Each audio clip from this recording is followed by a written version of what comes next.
Welcome to bird media. నేను మీ పవన్ కృష్ణమూర్తి.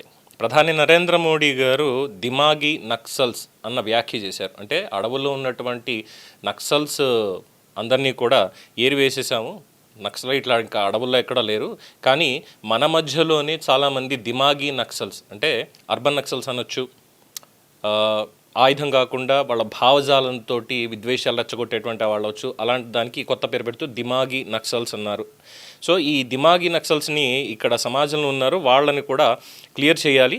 విధానపరమైనటువంటి నిర్ణయాలని ఎక్కువగా ప్రభావితం చేస్తూ సమాజంలో శాంతి భద్రతలకు విఘాతం కలిగిస్తూ ప్రజల్ని మభ్యపెడుతున్నటువంటి ఈ దిమాగి నక్సల్స్ని గుర్తించి ప్రజలు వాస్తవాలు తెలుసుకొని వాళ్ళకి గడ్డి పెట్టాల్సినటువంటి బాధ్యత ప్రజల మీద ఉంది, సమాజం మీద ఉంది అని నరేంద్ర మోడీ గారు చేసినటువంటి వ్యాఖ్య. ఫైన్. ఇక్కడ కాంట్రడిక్షన్ ఏం లేదండి. తప్పుని తప్పు అని చెప్పాలి, ఒప్పుని ఒప్పు అని చెప్పాలి. ఎదుర్కొనే వాళ్ళు తప్పును కూడా తప్పేం లేదు అంటే మాత్రం వాళ్ళని మొహమాటం లేకుండా విమర్శించాలి. మొహమాటం లేదు అందులో. అయితే ఇక్కడ మళ్ళీ మన చిదంబరం గారు వచ్చేసారు.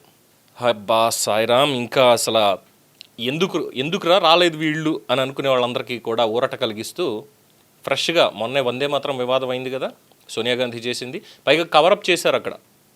ఆ వందే మాత్రం వివాదంలో, అంటే నిన్న శనివారం మనం మాట్లాడుకోవడానికి లేదు కాబట్టి, సెలవు కాబట్టి దీని మీద డిస్కషన్ చేయలేదు. బట్ నిన్న బయటకు వచ్చినటువంటి వార్తలు ఏంటంటే దాని మీద మల్లికార్జున ఖర్గే గారికి అనారోగ్యంగా ఉంది, అందుకే ఆయన కోసం ఆపి కుర్చీ తెప్పించాలి. సరే, ఆయన వయోవృద్ధుడు, ఆయనకి మరి కుర్చీ తెప్పించి కూర్చోబెట్టిన తప్పులేదు. వందే మాత్రం పూర్తి స్థాయిలో పాడుతున్నంతసేపు ఆయన ఒకవేళ అనారోగ్యంతో ఉన్నప్పుడు కూర్చోవడంలో తప్పలేదు. ఎందుకంటే మనం రామనారాయణ రెడ్డి గారు కూడా పాపం గంటసేపు అనేక రకాలుగా మాట్లాడుతూ ఆయన చాలా అద్భుతంగా స్పీచ్ ఇస్తూ సడన్గా కొలాప్స్ అయిపోయారు కదా, కళ్ళు తిరిగి. అలాగే అవుతుందేమో అని అనుకున్నారు, కుర్చీ తెప్పించాలని కవరప్ చేశారు. కానీ అక్కడ చాలా స్పష్టంగా వినిపించింది, అక్కడున్న రాహుల్ గాంధీ కానీ, లేదంటే ఖర్గే కానీ, అలాగే సోనియా గాంధీ కానీ వందే మాత్రానికి ఏ విధంగా అవమానం చేశారో. సరే, అది అక్కడికి అయిపోయింది.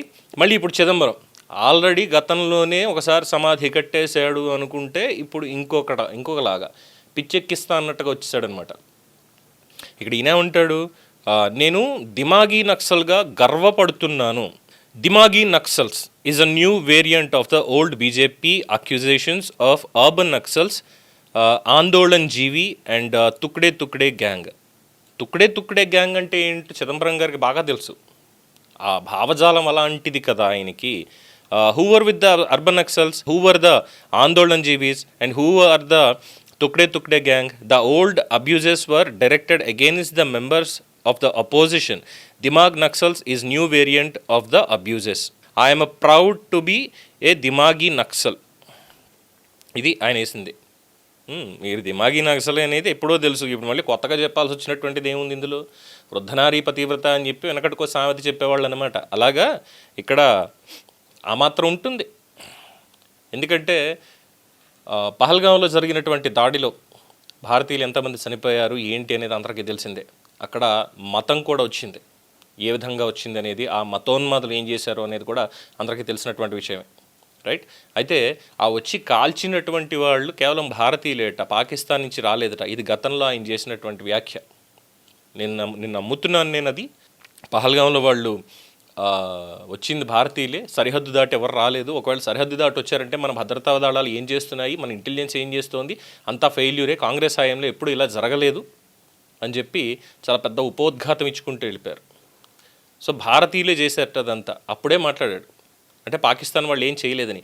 ఇంకోటి, మొన్న దురంధర్ సినిమా చూసారుగా, దురంధర్ సినిమాలో ఈ 1000 రూపాయల నోట్ల ప్లేట్లు ఆర్బీఐ వాళ్ళవి ప్రింటింగ్ ప్రెస్లు ఉంటాయి చూసారా, ఆ ప్లేట్లని నకలు చేసి దుబాయ్లో ఒకానొక మీటింగ్లో ఎవరో అప్పటి ఒక ఆర్థిక మంత్రి గారు ఇచ్చారు అని ఒక ఇచ్చుబిచ్చారు. మరి ఆ ఆర్థిక మంత్రి గారు ఎవరో చిదంబరం గారికి అయినా తెలుసా అని చెప్పి సోషల్ మీడియాలో క్వశ్చన్స్ అడుగుతున్నారు. మరి ఎంతైనా ఉగ్రవాద భావజాలం కదా, అలాగా అర్బన్ నక్సల్స్ అనిపించుకోవడానికి కాకుండా ఇప్పుడు కొత్తగా దిమాగి నక్సల్స్, నేను కూడా దిమాగి నక్సల్స్ అంటే అన్రెస్ట్ క్రియేట్ చేయాలి అనేటువంటి ఒక ఉద్దేశం తప్ప ఇంకొకటి ఏం కనిపించట్లేదు అన్నది ఇక్కడ చాలా స్పష్టంగా కనిపిస్తోంది అంటున్నారు. సో మొదట్లో ముందే చిదంబరం సమాధి కట్టేశాడు, ఆల్రెడీ చచ్చిపోయినటువంటి కాంగ్రెస్ని, అక్కడక్కడ ఏదో బతుకుతోంది.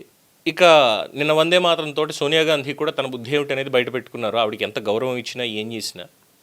అండ్ ఇప్పుడు వచ్చేసి మళ్ళీ చిదంబరమే లేదు ఆవిడే అంత చేసినప్పుడు నేను ఇంకెంత చేయాలి అనేటువంటి విధంగా ఇదిగో ఈ రకమైనటువంటి వ్యాఖ్యలు. సరే, ఇక్కడ దిమాగి నక్సల్, అర్బన్ నక్సల్ అనే దానికి సినోనిమ్ అని అనుకుందాం, పక్కన పెడదాం.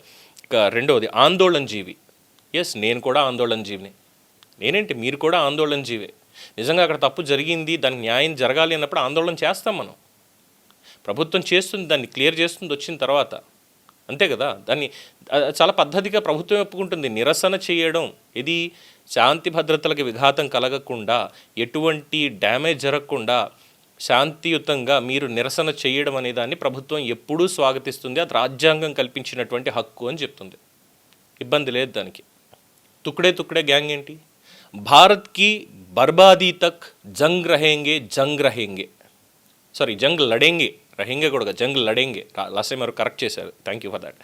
జంగ్ లడేంగే అంటే భారతదేశం సర్వనాశనం అయిపోయే వరకు కూడా యుద్ధం చేస్తాం. ఇది జేఎన్యూలో చేసినటువంటిది. ఎవరు చేసింది? ఉమర్ ఖలీద్. ఎవరు Umar Khalid? Is a doctor, as mister Prakash Raj said. మరి ఉమర్ ఖలీద్ చేసినటువంటి వ్యాఖ్యలు ఏంటి? అరే, ఓ పక్కన జమ్మూ కాశ్మీర్లో ఉన్నటువంటి మాజీ ముఖ్యమంత్రి వాళ్ళే పాకిస్తాన్ ఆక్యుపైడ్ కాశ్మీర్ కూడా భారత్లో భాగమే, అది ఖచ్చితంగా అందులో భాగమే. ఆర్టికల్ 370 రద్దు చేయకపోయి ఉంటే ఖచ్చితంగా వాళ్ళందరూ భారతదేశంలోకి వచ్చేవాళ్ళు. ఈరోజు అక్కడ ప్రజెంట్ సిచ్యువేషన్ చూడండి అని చెప్పి, కాశ్మీర్ భారత్దే తప్ప ఇంకొకటి కాదు అని అక్కడ ఉన్న మనిషే మాట్లాడతాడు. కానీ వీళ్ళు మాత్రం లేదు, కాశ్మీర్ పాకిస్తాన్దే, భారతదేశం నాశనం అయ్యే వరకు మేము యుద్ధం చేస్తాం అని నినాదాలు ఇచ్చేవాళ్ళని వీళ్ళని ఏమనాలి? తుక్డే గ్యాంగే కదా. మరి అది చిదంబరం గారికి చాలా అద్భుతంగా తోచినట్టుంది. వాళ్ళు ఆందోళన చేస్తున్నారు, తుక్డే గ్యాంగ్ భారతదేశాన్ని నాశనం చేయడానికి ఆందోళన చేస్తున్నారు. కాబట్టి నేను కూడా దిమాగి నక్సల్, కొత్తగా మోడీ గారు పెట్టినటువంటి పేరు, the old BJP's old accusation in a new variant, dimagi Naxal. తేడా ఏముంది వాళ్ళకి వీళ్ళకి? అందువల్ల ఆ భావజాలంతో ఉన్నటువంటి, ఆ ఉగ్రవాద భావాలతో ఉన్నటువంటి చిదంబరం గారు ఇంతకు మించి ఏం మాట్లాడతాడు అని చాలామంది వ్యాఖ్యానిస్తున్నారు. ఏమంటారు?